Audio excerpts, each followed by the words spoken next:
when I interviewed him years ago, because a lot of people just kind of do art, throw stuff out, but his work was always very thought out on all levels. And it was always something that I'd always thought, oh, anyone could like, but at the same time, someone who's really thinking about what he's doing deeply can also understand and kind of see a deeper meaning into it. So I don't know. It's always something that would intrigue me. His work always makes me think, and it's not just looking at icons, it's way more than that. So it's really great to see and really great to have him, and he will explain his work. You can maybe ask him some questions, and he'll sign some books for you. So without further ado, here's Ryan. Thanks, Eric. You're gonna make me cry. Listen, there's plenty of room up here, plenty of floor space for sitting down and getting cozy. When I was initially envisioning how this would go down, I thought we would have carpet-covered cubes and maybe wear sweaters and be real cozy and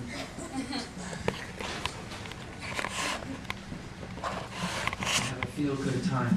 Can you hear me okay? Is this okay? Yeah. You're going to do this? No one else? Move up? Yeah?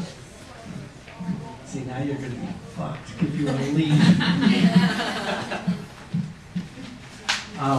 Yeah, because it may get boring. I'm not so good with the words, and maybe that's why I work with pictures.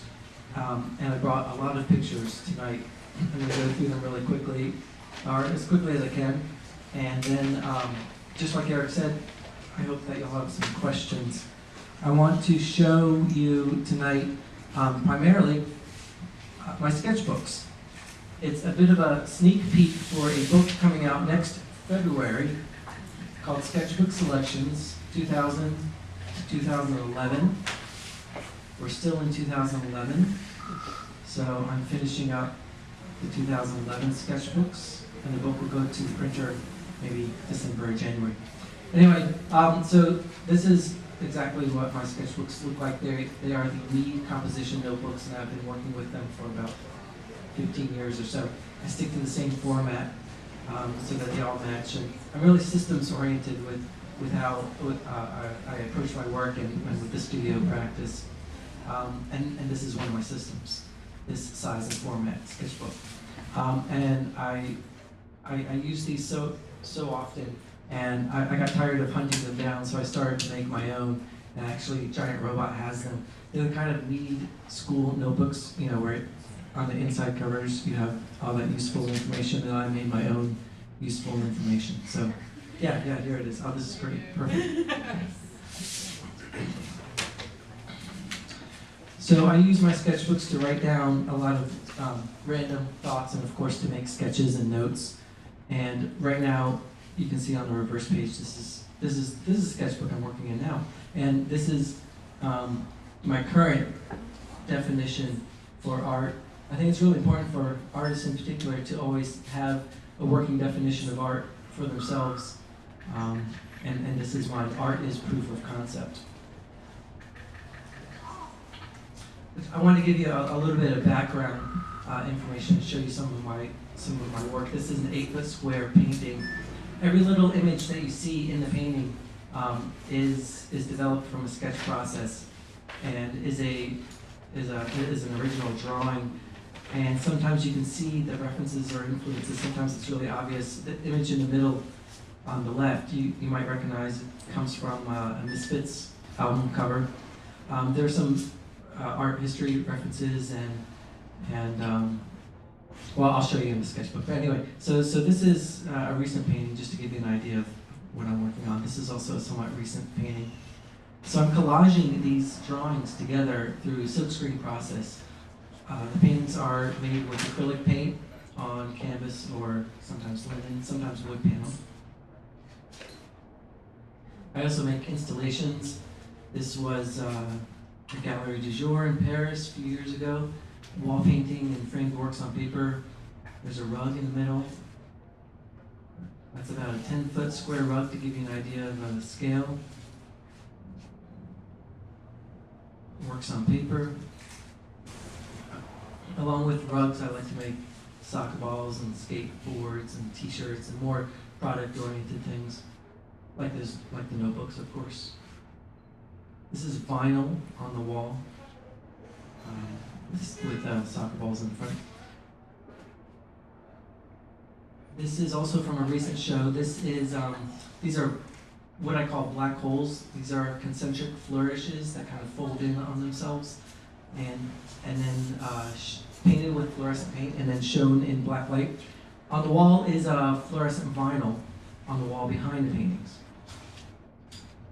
This is part of that same show, actually. This is at Deitch Projects in New York. Sculptures down in the middle. So you can see this is a little thumbnail sketch for that exhibition. So I also make sketches for the installations. That's how most of these slides are going to work, kind of before, after. You get it. All of, like I was saying before, all of those little images that you see within the paintings come from sketches that usually start as little thumbnails and then get developed, so that you can see here a little thumbnail for what eventually became this snake eating its own tail.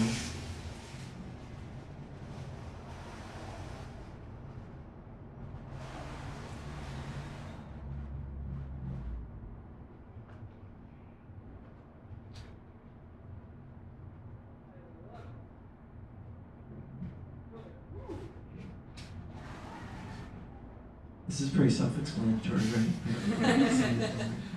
You get it. Sketch, drawing. These drawings and these pieces go back to maybe 99, 2000. And these are actually porcelain baked enamel on steel 4-foot square pieces.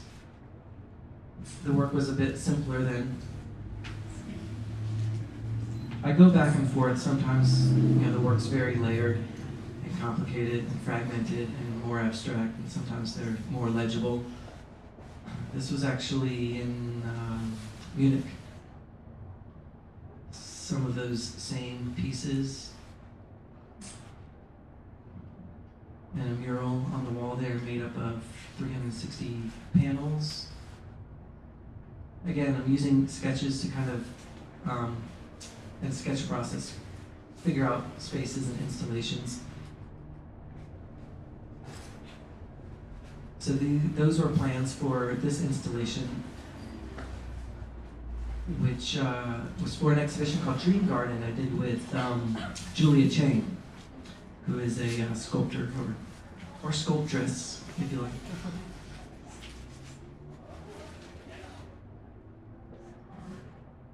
This is latex paint and a combination of vinyl on the wall.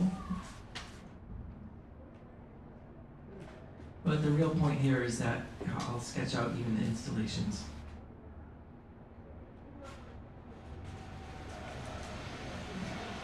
This is another example of going through that process. Really just rough thumbnail sketches, really kind of blocking out just basic compositions and ideas for how to locate the paintings in a space that I can own for myself. This is from the Beautiful Losers exhibition.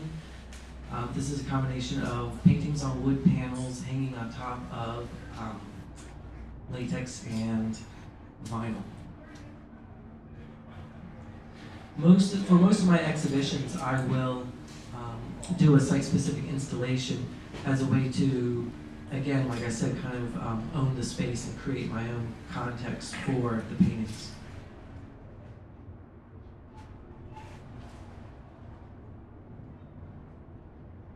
And another quick example of figuring out or envisioning a space. This was at a gallery in Madrid in 2003. And again, that's just paint on the wall and vinyl, adhesive vinyl. And this is just a rough thumbnail sketch for what became a mural.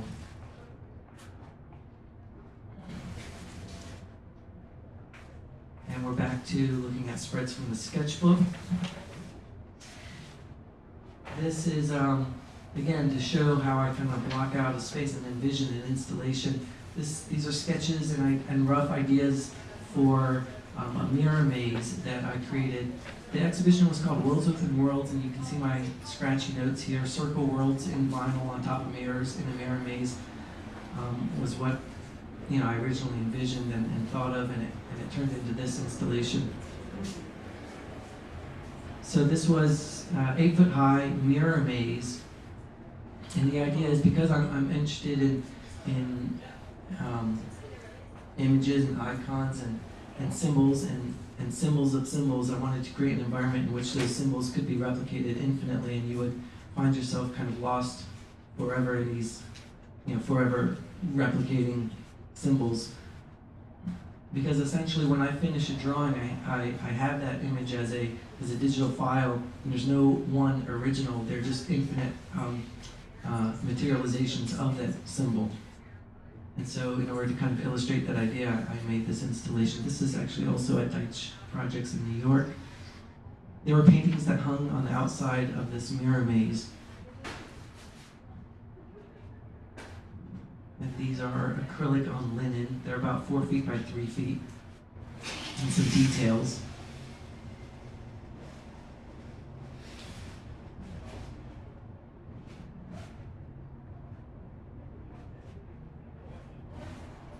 There are different extreme scale shifts in the work as a way for me to kind of illustrate this fractal-based model of the universe. That's why that exhibition was called Worlds Within Worlds. So you'll see these kind of extreme scale shifts within the same picture plane at times.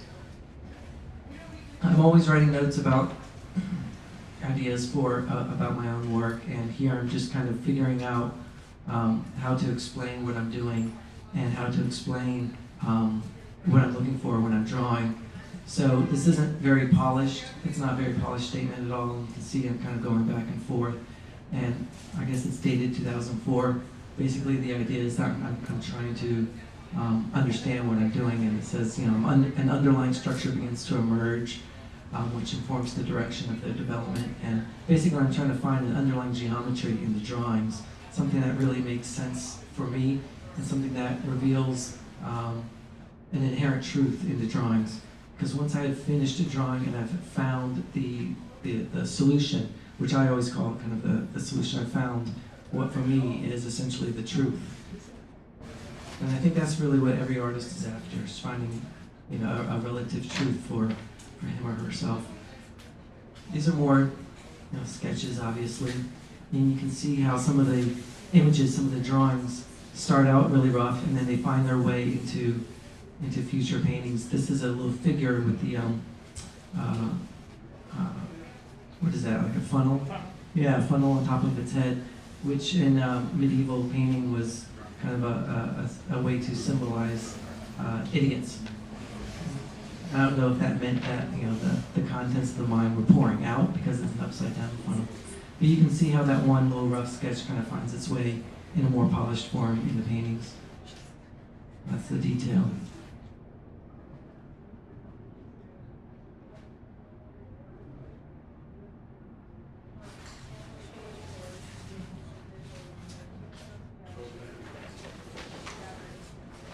This was an idea I had for viewing paintings where I was kind of fed up with showing paintings in environments that I couldn't control. So this was one way to kind of create these seamless viewing stations where the rest of the world would be blocked out and you would only be able to be immersed in the paintings. But I never really did anything with this. Most of what goes on in the sketchbooks is never materialized, and I don't really do anything. A lot of bad ideas also. Oh, I was going to start I have a friend who works across the street at this firm called Base, and I was going to start a micro network telephone company. And it was called Transloft, because it's right across the street from Lafayette. And it was just going to be the two of us, but we were going to create this whole branding around having this huge, again, kind of a micro network telephone company, and we're going to start a website. And the idea is, it never goes any further than just little scribbles in a sketchbook. And then other very profound notes about how the paintings will be more legible in the future when we learn to read layers of visual information. And then notes for future books. Exhibition poster sketches. And here's an idea I always wanted to do, these book pots. I wanted to stack these books and bind them together and then bore a hole into them and then coat the hole, and then you could make plants in them. And, but this, again, it's another idea I never did anything with, so you can have that one if you want. Here I'm trying to figure out the patterning behind a print I made where I wanted a non-replicating, a pattern of a non-pattern. The problem was that I was starting with, here you'll see, this is the final piece. This is a camouflage of little army men, toy soldier drawings, which are irregular shapes. And so the problem I'm trying to figure out in the sketchbook here is how to create that pattern, non-pattern with irregular shapes. And anyway, this is the final. This is about 4 foot square. I don't have a detail shot, but those are little toy soldier drawings that make up the camouflage pattern. More rough sketches, ideas.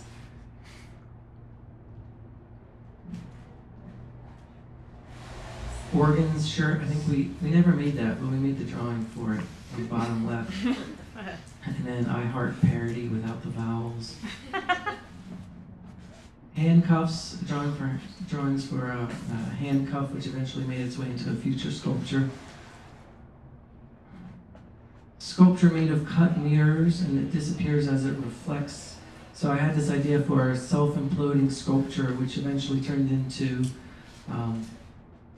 that's another sketch for it. It turned into this piece, and here you can see those handcuffs again. So this is mirror polished steel, and my hope was that the sculpture would disappear into itself, or at least, kind of, again, like that mirror maze, kind of infinitely reflect in on itself.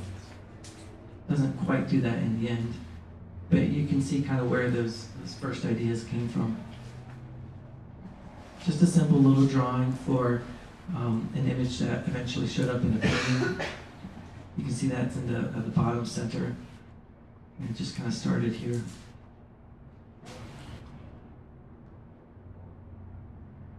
I'm writing these little phrases. I'm always making buttons. I think we're living in an age of kind of bumper sticker philosophy, and that could even be a bumper sticker phrase. But everything that I write down, I tend to see how it fits in the circle, and I make these button pieces. What's that? Everything has to fit. These are sketches for just a wall installation. That's what it turned into. That's vinyl behind the canvas. That was at Quint Contemporary Art in La Jolla. Oh, this is something I'm working on now. I've been working on these black hole paintings for a while, like I said, which are these kind of concentric flourishes that fold in on themselves. And I've never successfully put more than one in the same kind of collaging together in the same picture plane. So I think this is going to be a framed print, but the print will be in fluorescent ink, and it will be framed out with black lights that you just simply plug in. Doves and just rough ideas for layouts for exhibition catalogs. Again, rough sketches. A lot of T-shirt ideas that never get made, like show all your work, which is something I think is important, and I think that comes from my interest in math and in geometry, where you problem solve and have to show how you came up with your solution, and there was never any right or wrong at that point. It was just the truth, and so that's really, I think that still has stayed with me, that approach to solving problems. That's why I like to show my sketch process, and that phrase ended up on a T-shirt, or actually never ended up on a T-shirt, just a T-shirt idea. This is an idea I had for the model of culture contribution where at the center you would have unique and original drawing. I'm trying to figure out some ways that we can objectively judge. That's no good, right? Yeah. Objectively judge art, some kind of model that we can all agree upon. So at the center you have kind of primary and original drawings, then you have secondary, which would have to do with like appropriation and a collage. Then you have tertiary, which involves curators and critics. And anyway, I don't know if that'll ever happen or become any more polished. Maybe another way to judge art is to support artists who are teaching us something from their pursuits. That's no good?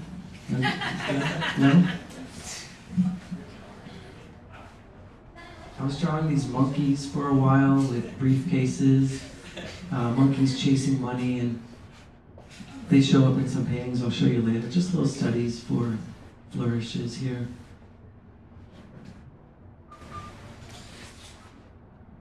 Oh, how about this? Okay, a good painting has a self-evident defense against anyone questioning why anything within the picture plane exists.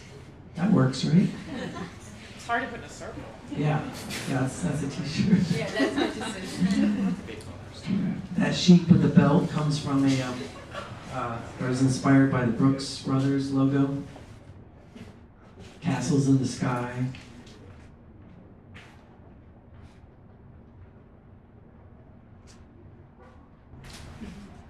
There's nothing wrong with the unicorns.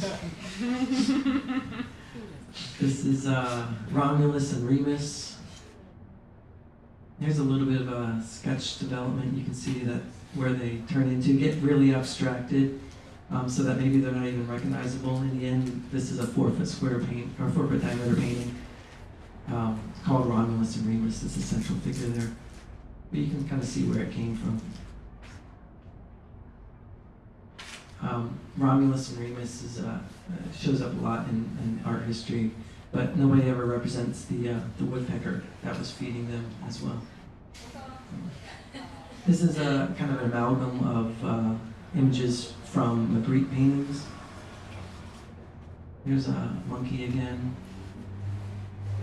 Monkeys show up in this wood block. This is more recent, a couple years ago. More sketch figures. This is a clown fucking 2 flaming vaginas.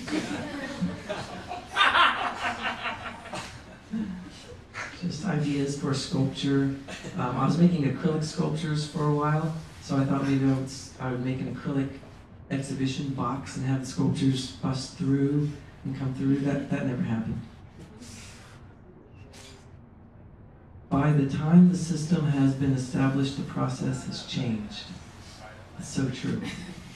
This is so by the time we figure out how to do something, in particular in the studio, I've changed my mind about how to do it, and so kind of hanging myself in a lot of ways. Just more rough notes. Rip apart the air and crawl inside. Go inside. I'm the crew. See how these are gems, right? This is pure gold. This is a pantless robot. Pantless, pointless, paintless. Is that what it says? Humans. Can't live with them, can't live without them. This was an idea for a t-shirt I never made. You are here, and then you are here. Yeah? Actually, I think this phrase, the age of distraction, I think that's going to be an exhibition coming up, the name of an exhibition. So just more random notes, good ideas, bad ideas. Oh, this is a good quote from Hugo Ball. The final result of individualism is magic. That's true.